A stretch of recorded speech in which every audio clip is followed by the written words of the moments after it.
whether it's our fun or their fun, but anyway, some people do that. They attack other people. Maybe they do it just for fun. Maybe it's a retaliation. We have Milford's, is it your granddaughter, is that correct? Yeah, trying to get the lineage here, Yeah. correct? Being attacked verbally, you know, and you mentioned some, was it, you all having the conference call? Who? Oh yeah, Bruno, that's right, I had the conference call. And so, this comes to our attention now and again. And so how do you view such people? Fearful. Fearful. Okay, let's therefore choose, or let's decide to say it a little bit differently. I choose to see them as fearful. Make it your choice instead of a necessity. Because we always have a choice. And we can choose to see it however we wish. And we can choose the guide in our mind that we would like to listen to as we see whoever we might be talking about. And the thing to keep in mind here is what you bring to your seeing. What do you bring? You bring a certain mindset, a certain way of looking at things, some expectations perhaps. You bring a package. And then with that package you look at the other person and see them, you know, in some kind of negative light, I presume. Your problem is the package, not the murderer. It's not the other person that's your problem. He's just there to bring your problem to your attention. And your problem is the package. And somewhere in that package you have written, people should not be murderers. People should not kill other people. And you say, this is what I know. That's your package. You need to get rid of your package. You don't go give it to somebody else, you just put it outside or something. Does the Course really tell you to do that? Well, it does, and I'm going to read you where it says that. And miraculously enough, I happened to find the passage I was looking for in a second or two there. So I will read it to you. And this is a statement that the Course says the world is afraid to hear. Because you are deciding whether you're going or not, you're going to uphold the world or let it go as you look at this person with your package. Okay? And this is what the world is afraid to hear. So if you want to frighten the world, you know, say this. I do not know the thing I am, and therefore do not know what I am doing, where I am, or how to look upon the world or myself, or let me add, upon this person who is presumably a murderer. I do not know. That means your package was how you knew to look. That's where you were drawing on your package of information from past experiences or whatever. And you can hold on to that if you wish. It's not a sin or something. It's just that you're upholding the world. And Jesus has suggested to us, or advised us, love not the world. that was stated that in the New Testament. Love not the world. And of course, in Miracles terms, we could say the same thing. We could say, don't uphold it. Don't hold it up. Your package is the world's belief of what a murderer is. You don't know what a murderer is.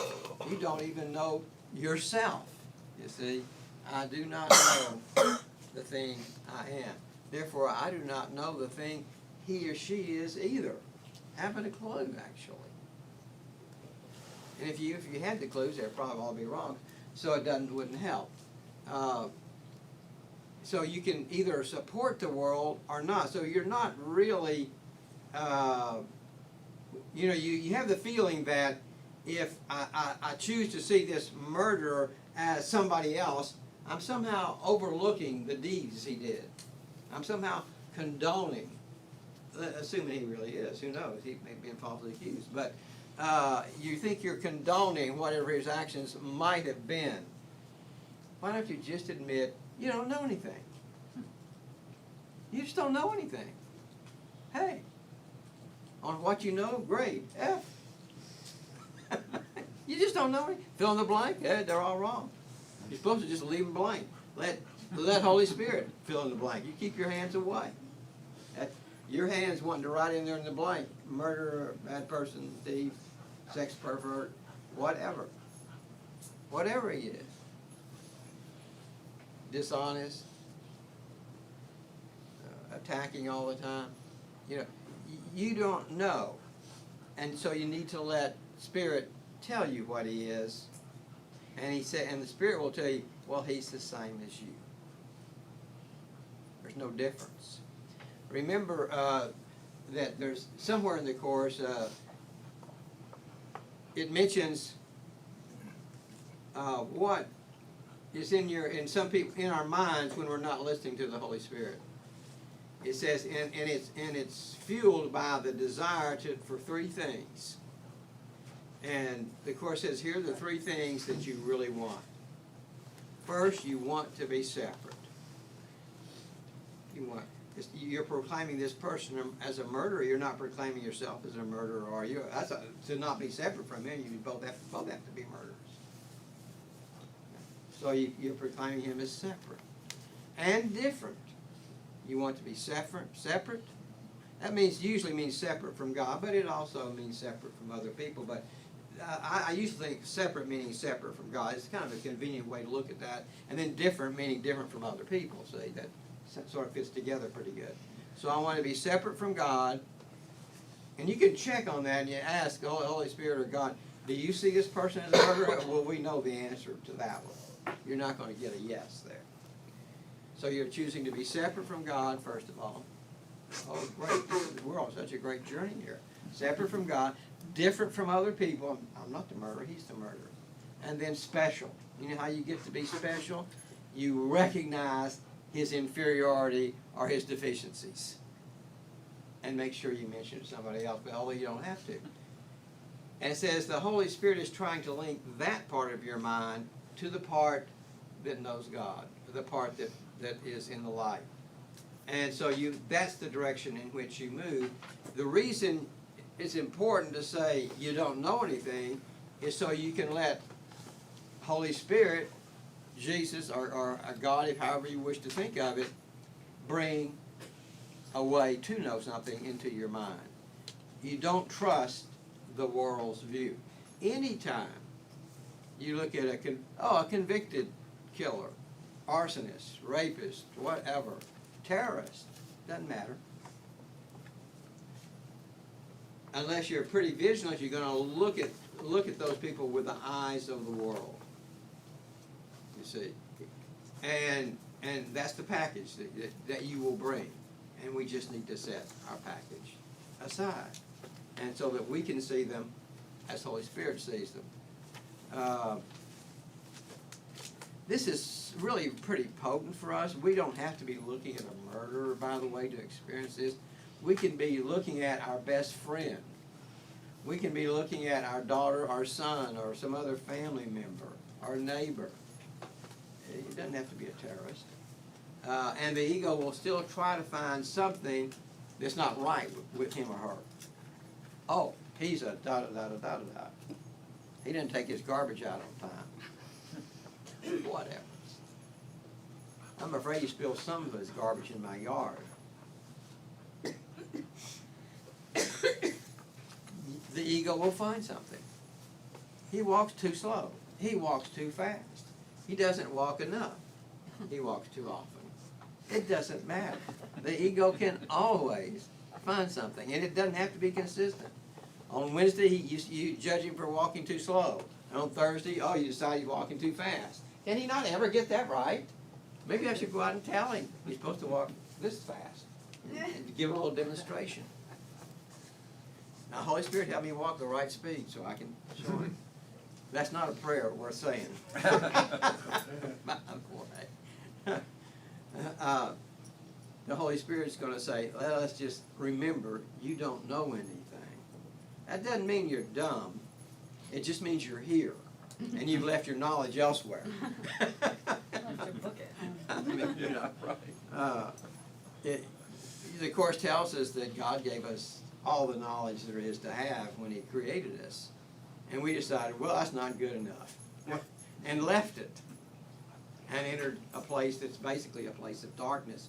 How can it not be dark if there's no knowledge there? If you don't know anything. It's not because you're dumb. None of us are dumb or smart. We just got a displaced knowledge of everything waiting for us in heaven. And what we have here, we pick up a few things and declare ourselves as smart. See, I can turn this thing here on. So I turn it on. Wow. Well, I can even drive a car. Sometimes. Occasionally I run into somebody, but, you know. So we learn little things. And then decide, boy, I know a lot of stuff. I'm going to use that as my package to judge not only the criminal, but or the person who's accused of being a criminal. Now, you take a murderer and you say, I don't want to be friendly to a murderer. He's killed somebody. That is incorrect. That is just flat out incorrect. Do we not all know that? No murderer has ever killed anybody, ever, nor will he ever. No one can be killed. The word itself is blatantly incorrect. I don't surprise somebody doesn't come up and tap the newsman on the shoulder and say, you called him a murderer? There are no murderers in this world. Well, he would just dismiss you, and you don't know. Because he knows there are. Well, that's his package. You don't have to share that package. There are no murderers in the world. There are no thieves in the world. That doesn't mean that there aren't people who steal things. It's just they're not thieves. That's not what they are. When you use the verb, what you are, you're talking about their essential nature. You're not talking about their acts. You're not talking about their actions. I talked to some people some while ago experiencing a difficulty in their family, and one of them had done a lot of attacking. And so what do you say to the person who's done the attack? Now, we could be talking about a verbal attack, we could talk about physical attack, or both, whatever is most useful to your situation, because probably something has come to your mind. Somebody who attacks. You probably know somebody who attacks at some point or sometime, somebody.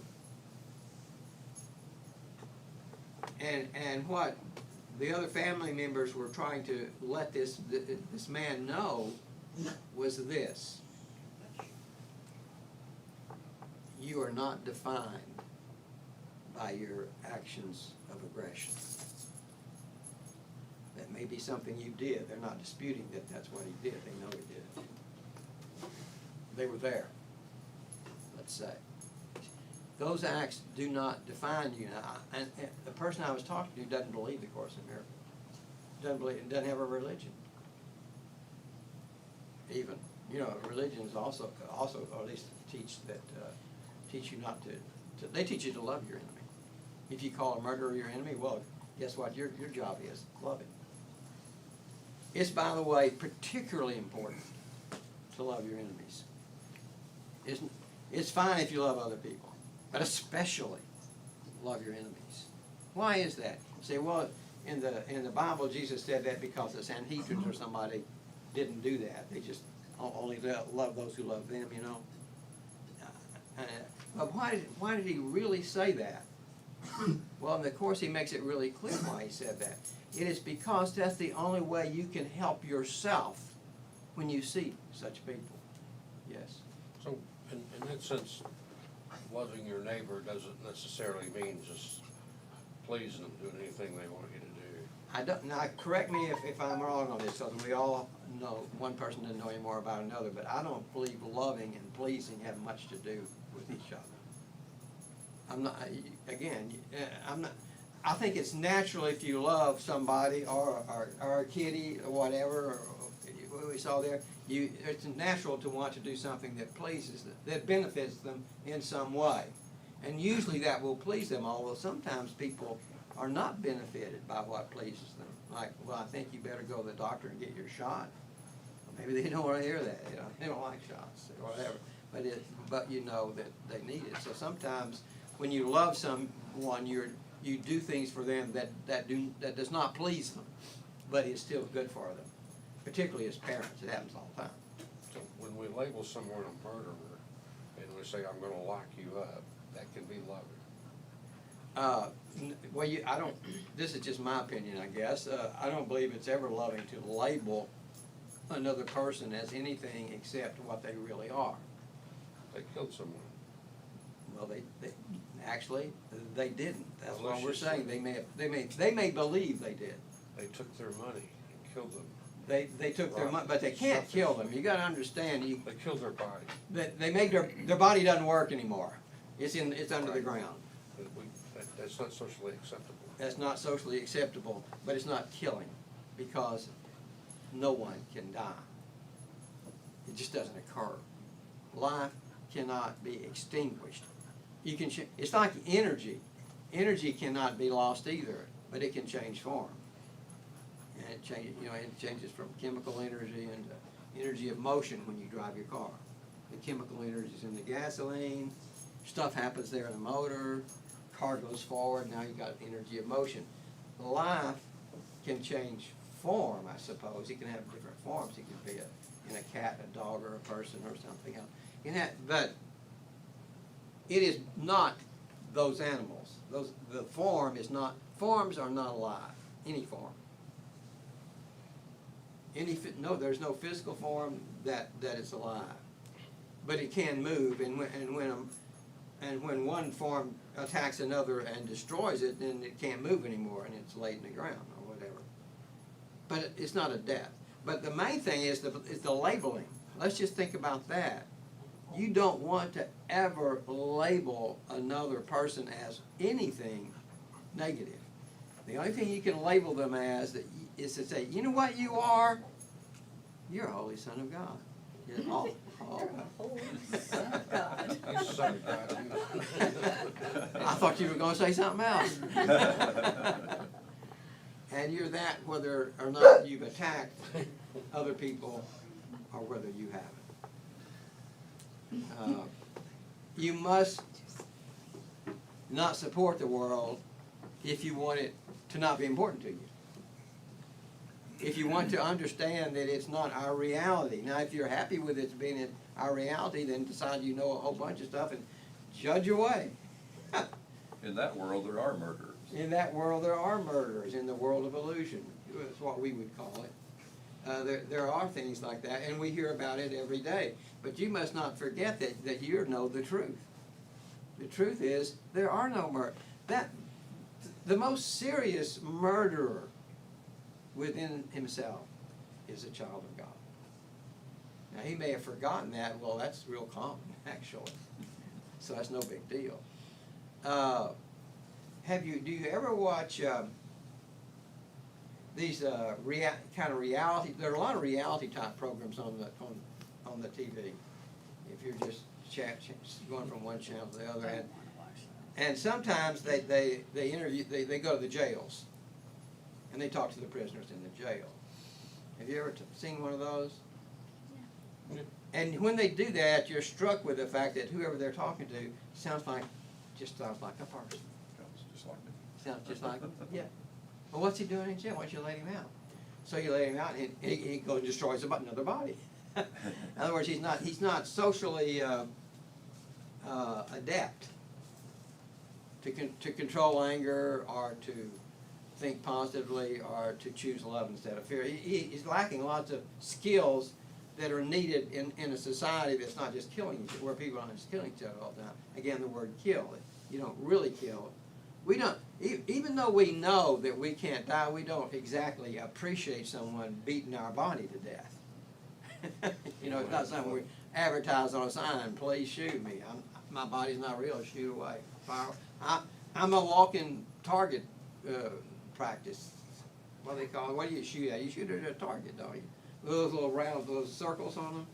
You don't draw a circle on your chest and say, I'm not real, so just fire away. You don't do that. We have a purpose here, and our body serves that purpose if we let the Holy Spirit make use of it.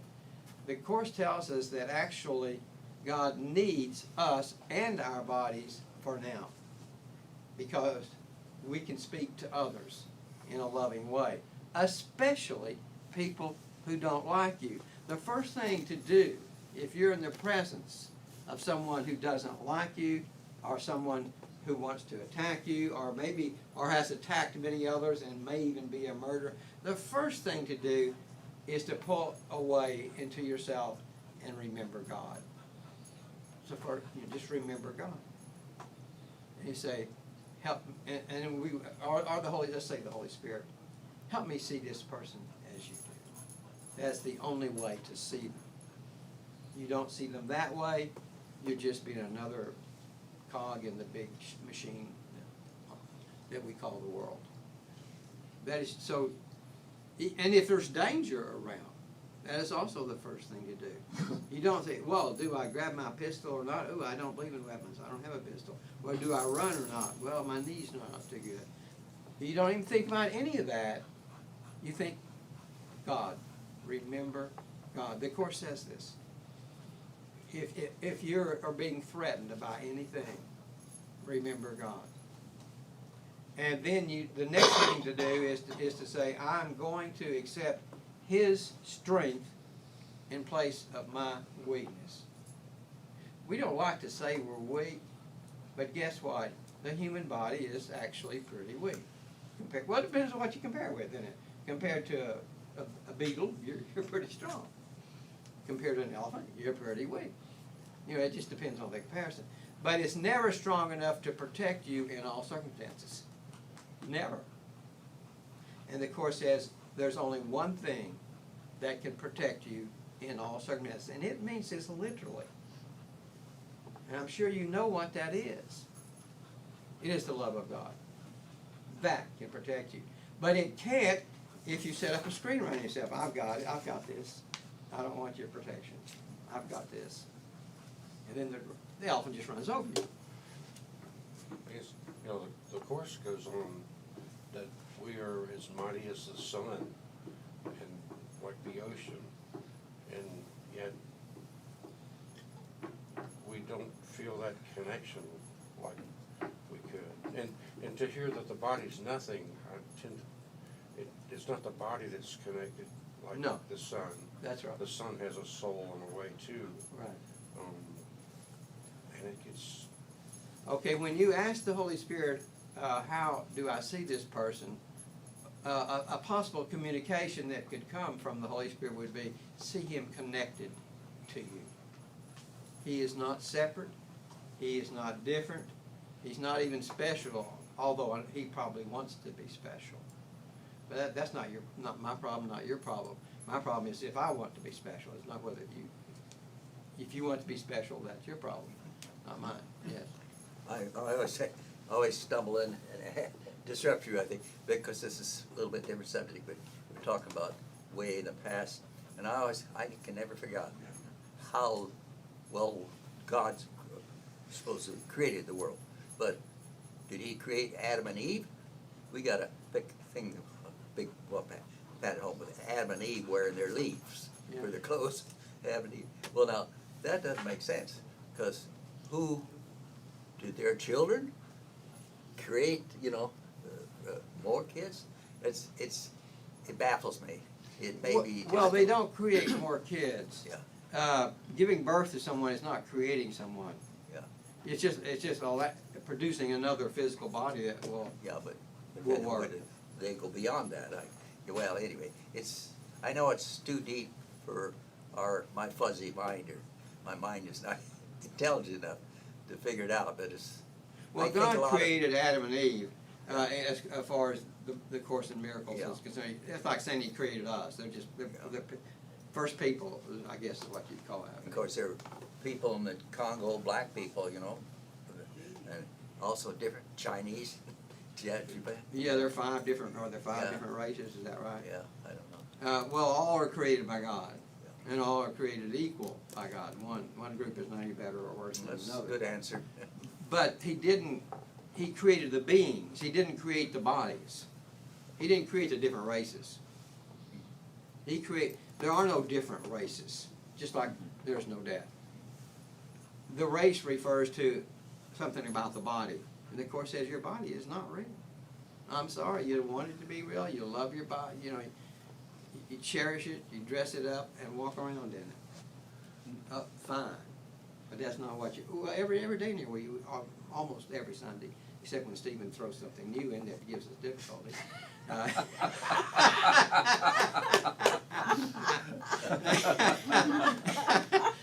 We say we are not a body. You know, we are free. We're still as God created us. Well, we really mean that. We're not a body. You know, when I try to put that under conscious control, Yeah. that I'm not a body, Yeah. I'm a body. I'm doing it. I'm doing it, trying to put it under conscious control. Now, if it were as natural as growing my hair or breathing or pumping my blood, and I had it at that level, I'm not a body. But the conscious control part just makes it something like the Course. I love the Course, don't get me wrong. The lessons are wonderful, and they really get me to reflect and think on, you know, how I am, how I came to be. But the conscious control part of it is just like a lot to fathom. Well, we really, I think I understand what you're saying. All right. The Course recognizes that the body is a problem for us. Now, neither the body or the world is real, but the Course doesn't say, and the Course tells us to deny the world. But it does not say deny the body. It's because it's got a practical bent here. We are plugged into a body. Now, if I turned off all your sensors so that you no longer experience the pain or pleasures of your body, you can start to say, yeah, I can deny the body. It's not even that hard. If you want, you would. Any of us could. But we have made this choice to be. It's kind of like yes, I can deny my car. I know I'm not my car.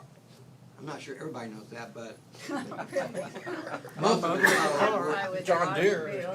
Yeah, he may think he's a tractor, but he loves his tractor. But if your car gets hit and gets a dent in it, let's say you're not even in it, you don't feel it's a problem. You. Expensive. Well, but it can be. It's not direct. If somebody hits your body and you get a dent in your body, your arm is broken. The Course doesn't ask you to deny that. It just asks you to remember that's not your reality and you're still okay. And again, take your thought to God immediately. There's no particular reason, just because you have an injury, there's no particular reason for that to be a problem. If it's a problem, your mind has made it a problem. But the Course does not ask us to deny the body. What it asks us to do is to ask the Holy Spirit how it should be used and let the Holy Spirit use it so that it will be used on our behalf and on behalf of others. I thought we created our bodies and the No. world. Well, I don't mean to be no on you, but Which is nothing. the Course teaches that we did not create our bodies. We may, I know this is being a little picky, but the Course uses the word create and make differently. We made our bodies. Yeah. I didn't, I'm glad I caught myself because that's such a picky thing. I wouldn't want to jump at somebody just because they use the word create instead of make. But it is trying to help us remember that when you make something, it's temporary. It's not eternal, and therefore it's not real. So yes, we, the Son of God, made bodies. Well, and a part of that aspect is two bodies can make another body. People have babies all the time. But that's not what we are. But God is what created us. God did not create bodies. That goes back to what Milford was asking earlier. And what the Course says is that God created us as He is, in His image, except He doesn't have an image. He's spirit. And so He created us as spirit as well. So we were created as thoughts in the mind of God. We were created as beings who have everything individually, but want to share it with everybody else to increase our joy. And then we decided to incarnate into bodies. That was a mistake. Because but we wanted to do that. We wanted to have that type of experience. So make the most of it, I guess, while you're here, until you realize there's nothing here you really want to experience. This is the greatest lesson the world has to teach anybody. And of course, literally says this. It's the greatest lesson the world can teach you, and that's this. And I'm going to refer you to a passage in the Course. Maybe you'll remember it. It starts off by saying that it looks like there are many different paths in the world. Some go this way, some go that way, some go through being a murderer, some go through driving John Deere tractors, and others go some other way. Others go to amass wealth. Others go to serve other people. Others go to be doctors or nurses, whatever. And he says you've got to understand all those paths go nowhere. It takes a little experience. When you're a teenager, generally speaking, you don't have no clue about this. There are exceptions, no doubt. Even when I was a young man, I had no. It took me a while. It has taken me a while to learn that. I hope I've learned it. I think I have. That there's no road or path in the world that takes me anywhere. It's just a detour. And you say, well, why do you do anything? Well, your inner self, the Holy Spirit, Christ in you, directs you, so that you can be truly helpful. And that's what we do here. Do we mean or do we not mean when we say, I'm here only to be truly helpful?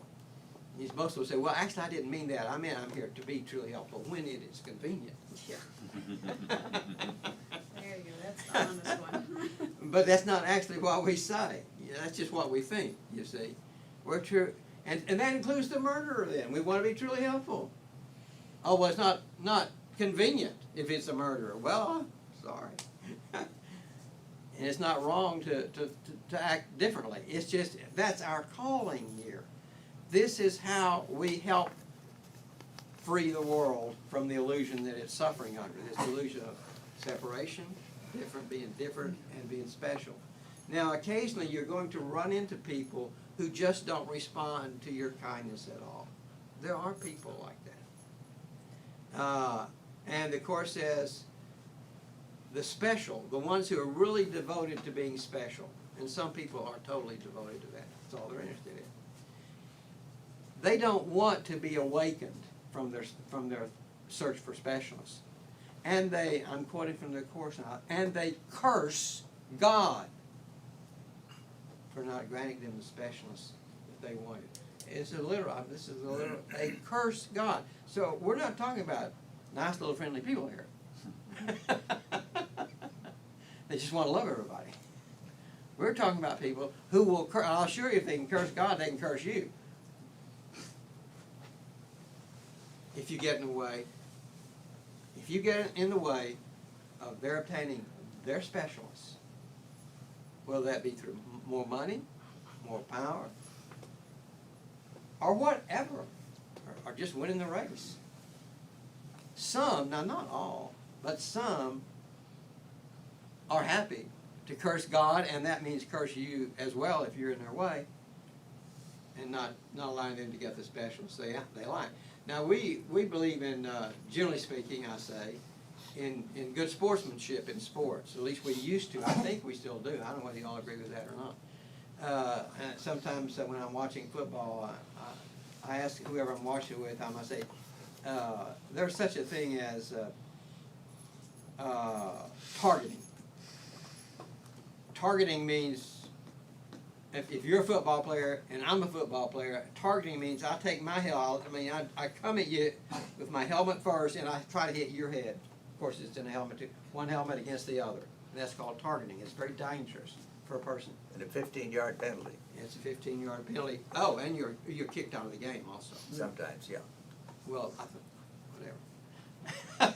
I thought it was all the time, but it doesn't matter. Yeah. There is a penalty. The point is there is a penalty. And it's there for the reasons of the health of the players. You know, that's the reason for it. And so I asked my friend sometimes watching, I said, do you think that he really was trying to hurt the other person, or did he just get carried? Sometimes they just get carried away, or sometimes the one who gets hit lowers his head first. The other guy can't adjust for that, and so he hits his head because he was actually aiming at his chest. And the other guy stuck his head down where his chest, chest was. Well, I said, are they really trying to hurt each other? And the response was, this other guy said, well, you never know. So probably sometimes they are, but not always. And we can't tell. There are plenty of instances where some people want to hurt another. And again, it often involves specialness. If you're a parent and your child acts up in the grocery store and you slap him across the face, is it because he's embarrassed you, or because you're really just trying to teach him to act better? I think it's the first. I don't think you teach people to act better by slapping them. You know, you may disagree with that. I don't know. The world disagrees with it. Sure we do. We don't just slap you. We will gun you down with an AK-47 machine gun and bring the tank in behind it, and we're going to do that to you and to everyone in your country because we're at war. That makes it all right. See? The world believes in violence and used in certain ways, not necessarily always. Under certain labels. Under certain labels. Now we know that some religions don't believe in any war. Quakers, I don't think, believe in war, and they can be become exempt from serving because of that if they want to be a conscientious objector. I don't hear about that being used much in war. I suppose it is.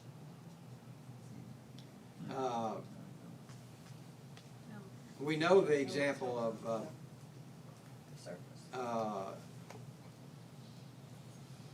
fellow that used to study Goldstein. Oh, Joel Goldstein. Joel Goldstein. And we know of his story. He was a deeply spiritual person, and he didn't want to kill anybody, but he found himself in the trenches of World War I with a rifle in his hand. But he didn't want to kill anybody. Now, the appropriate action is not to take your rifle and bury it in the mud at your feet. The guys on this side of you and on this side of you are really going to be irritated about that. Because if you're not shooting the guy coming at you, the guy coming at you will go after them. Because you're not. It doesn't have to kill you. You're already out of the picture, you might say. So there's a real problem for him there. He needed to not fail in doing his part in defending. In a sense, when you're firing, you're not only trying to kill this other person, you're defending the people on the right and left. It's a war. And so what he did every day was to simply take his mind to God. And he prayed that, please help me not to have to fire this weapon today. So if no one's out there running at you, you don't have to fire it, or shooting at you, you don't have to fire it. So Monday went by, and he didn't have to fire it. Prayed again. Tuesday went by, nobody was there. Didn't have to fire it. Through the whole war, he never had to fire his gun. What an accident. There are no accidents. He prayed every day to not do that. Because he didn't want to take life. Not because he would be killing anybody. But the thing about it is, even though we know that when you shoot someone you don't kill them, it's still a serious matter. Because your mind doesn't really know you're not a body. That's what you were talking about earlier, actually. Our mind doesn't 100% know we're not a body. That's why we don't want someone hitting us on the head with a hammer. If we actually knew 100% and we didn't feel the pain or the pleasure they hit with the hammer, so what? So what? It's not me. It doesn't really matter to me. Well, that's not where we are. It hurts. And we may have to go get it stitched up. In fact, it may even give us a concussion. Whatever. We do not want to be hit on the head with a hammer, and nor do other people. So compassion comes in here. You must look on others compassionately because of the extent to which they are deceived in thinking they're a body, just like we are deceived to some extent too. But the Course wants to minimize that deception. So go ahead and affirm, I'm not a body. But no one expects you to be believing that 100%. That's just too big a task. That's why I brought up the conscious control. Yes, I I figured mean, that. if you think about it, you can't help but to get around in this life, Right. to realize that there's this vehicle, it's carrying both the physical and the non-physical reality of what I am around it. That's exactly right, Randy. Now, the Course really has something important to say about this. Would you like to be invulnerable to both physically and mentally? It's just trying to be special again. Um, And I realize the Course goes on about that, and it makes a great point, but to try and consciously be invulnerable is just another ego trick. no, it doesn't work that way, Randy. I realize that it sounds kind of like it does. But the Course has got something different to say here. Let's just say. So, okay, does anybody else remember what it does say? If you want to be invulnerable, it's not about specialness. You've got to have one property, one characteristic. And if you do have it, then you're invulnerable, both physically, mentally, and emotionally. Guiltless. That's the solution. The Course says unequivocally that if you're guiltless, the guiltless mind cannot suffer, the guiltless mind is invulnerable, and the body does not suffer. He's talking about physical invulnerability as well. That doesn't mean it won't quit sometime. That's not a problem. It's just their bodies are not designed to last forever. Thank God for that. I wouldn't want one. But it's about guiltlessness. So let's attack the problem where it can be solved, and that's in your belief or acceptance of guilt. The Course emphasizes to you that you are guiltless. That means you have never done anything wrong. No one has ever done anything, including murder. But even to slight, being slightly rude or something, it doesn't matter. You don't do anything wrong. The only thing that is wrong is your thought, not the action. If you decide that actions are wrong, then when you do a wrong act, it can't be corrected. That's guilt. And you will feel guilty about it. That's right. So what about innocence? How's that fit in with guiltlessness? Innocence is the absence of guilt, or you can say it that way. In other words, I am innocent of all charges. But you ran over him with your car after you shot him 3 times. I am innocent of all charges. I did all that, but I'm still innocent. Now, that's your natural inheritance. That's my natural, that's God created. That's the default basis. God did not create murderers. He did not create rapists or arsonists or anything else. He created us perfect. Now we have jumped into a genie's jug here of illusions, and we're terribly confused. We don't know what's up or down, actually, and people are all scared of this, that, and the other, and do many negative things out of fear, many also out of desire for specials, none of which means anything, but they don't know that. It is up to us to know that for them as best we can and be truly helpful. To the extent that you know that for them, then the Holy Spirit can speak to you, through you, more effectively, if you know that for them. So if you see someone that you think has done something bad, say to yourself, he is not defined by what he's done. These people I were talking about earlier that were something like that happened to their family, they didn't even have the Course. And they said that. So I'm sure that you can do so as well, because the Course supports us in that regard in so many ways. They're not defined by their actions. They're defined by God. See? Thank you. Thank you, Bob.